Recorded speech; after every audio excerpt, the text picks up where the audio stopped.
사도신경으로 신앙 고백하심으로 1월 17일 금요일 아침 예배를 하나님께 드립니다. 나는 전능하신 아버지 하나님 천지의 창조주를 믿습니다. 나는 그의 유일하신 아들 우리 주 예수 그리스도를 믿습니다. 그는 성령으로 잉태되어 동정녀 마리아에게서 나시고 본디오 빌라도에게 고난을 받아 십자가에 못 박혀 죽으시고 장사된 지 사흘 만에 죽은 자 가운데서 다시 살아나셨으며 하늘에 오르시어 전능하신 아버지 하나님 우편에 앉아 계시다가 거기로부터 살아있는 자와 죽은 자를 심판하러 오십니다.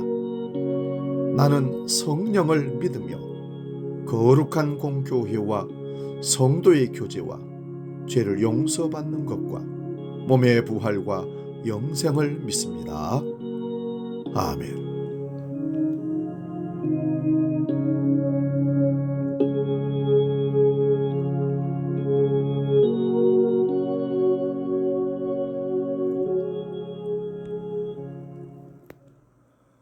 찬송가 285장 주의 말씀 받은 그날 함께 찬송합니다.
오늘 우리에게 주신 하나님 말씀은 신약성경 디모데후서 3장 14절에서 17절 말씀입니다.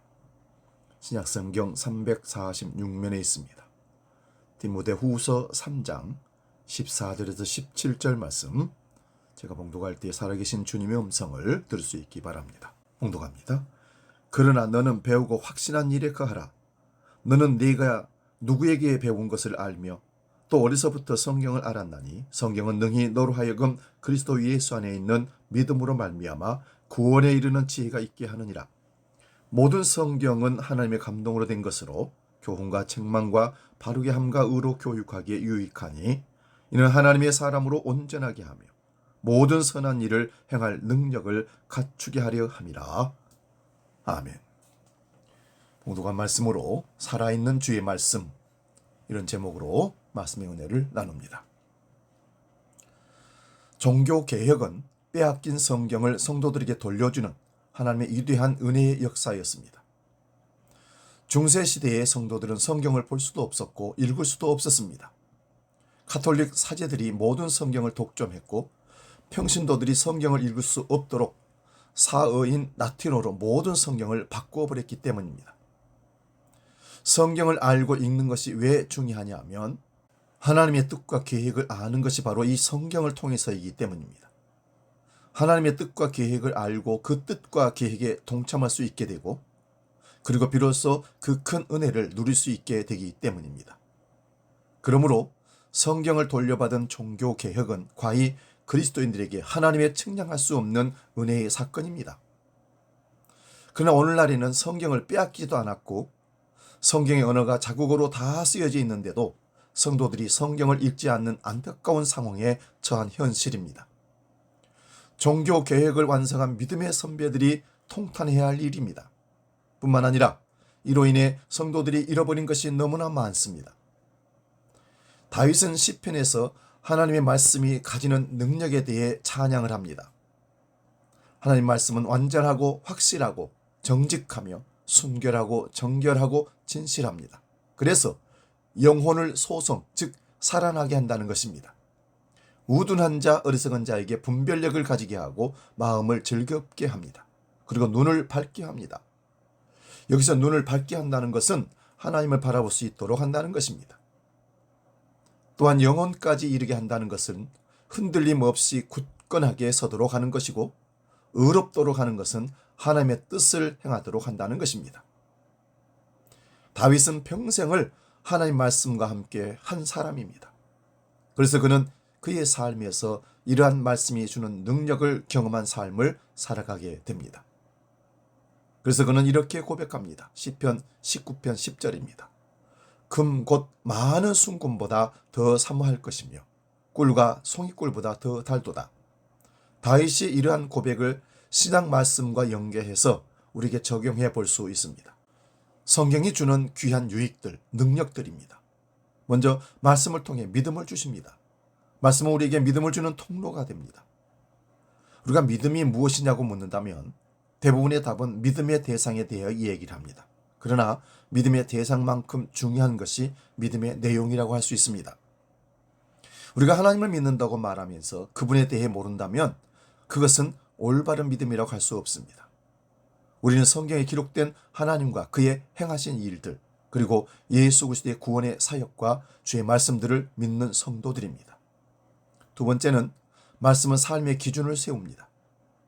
하나님 말씀은 성도들이 하나님의 자녀요 백성으로서 살아가는 기준이 되어줍니다.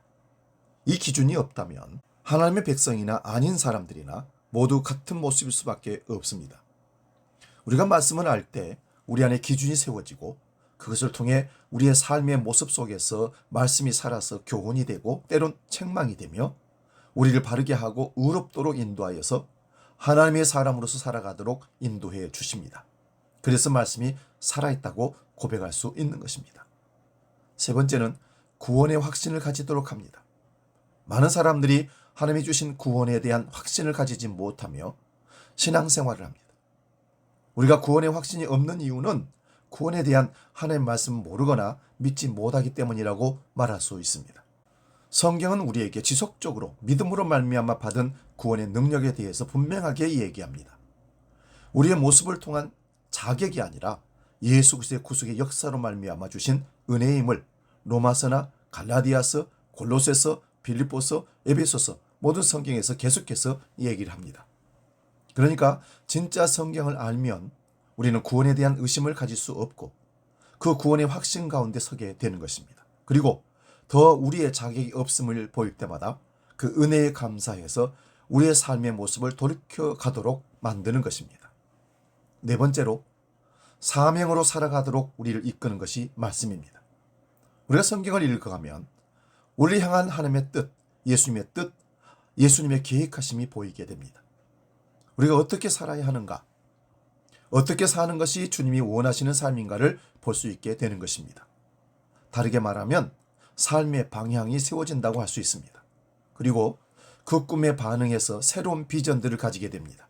사명을 잘 모르는 것은 방향이 분명하지 않아서입니다. 우리의 믿음의 방향을 오직 말씀을 통해서 우리에게 주어지는 것입니다. 말씀을 통해 우리를 부르신 주님의 음성을 확인할 수 있고 그것을 붙들고 결심할 때 우리는 사명의 길을 걸어갈 수 있는 것입니다. 하나님 말씀이 주시는 유익함이 참 많이 있습니다. 반대로 말씀이 없으면 신앙생활은 활기를 잃고 능력을 잃게 됩니다. 올 한 해 우리의 신앙을 다시 한번 말씀 위에 세우는 시간이 되시기를 주의 이름으로 축원합니다. 기도하겠습니다. 살아있는 하나님 말씀이 항상 우리 곁에 있는데 우리는 그 말씀을 외면하고 다른 핑계를 대면서 말씀과 동떨어진 삶을 살면서 믿음이 없다고, 시련 가운데에서 고통당한다고, 힘들다고 고백합니다. 말씀은 우리의 삶의 방향이요, 우리가 사는 근거요, 하나님의 뜻을 발견하고 그 말씀대로 실천하며 살아갈 때 살아있는 능력이 되어서 우리를 이끈다는 사실을 다시 한번 체험할 수 있도록 올 한 해 하나님 말씀과 가까이 하는 우리 삶이 되도록 역사하여 주시옵소서. 말씀을 통해 우리에게 믿음을 주시고, 말씀은 삶의 기준을 세워주시고, 구원의 확신을 가지도록 인도하시며 우리가 사명으로 살아가도록 인도하는 것이 말씀인 것을 잊지 않게 하여 주옵소서. 이제 주기도록 기도합니다. 하늘에 계신 우리 아버지, 아버지 이름을 거룩하게 하시며 아버지의 나라가 오게 하시며 아버지의 뜻이 하늘에서와 같이 땅에서도 이루어지게 하소서. 오늘 우리에게 일용할 양식을 주시고 우리가 우리에게 잘못한 사람을 용서하여 준 것 같이 우리 죄를 용서하여 주시고 우리를 시험에 빠지지 않게 하시고 악에서 구하소서. 나라와 권능과 영광이 영원히 아버지의 것입니다. 아멘.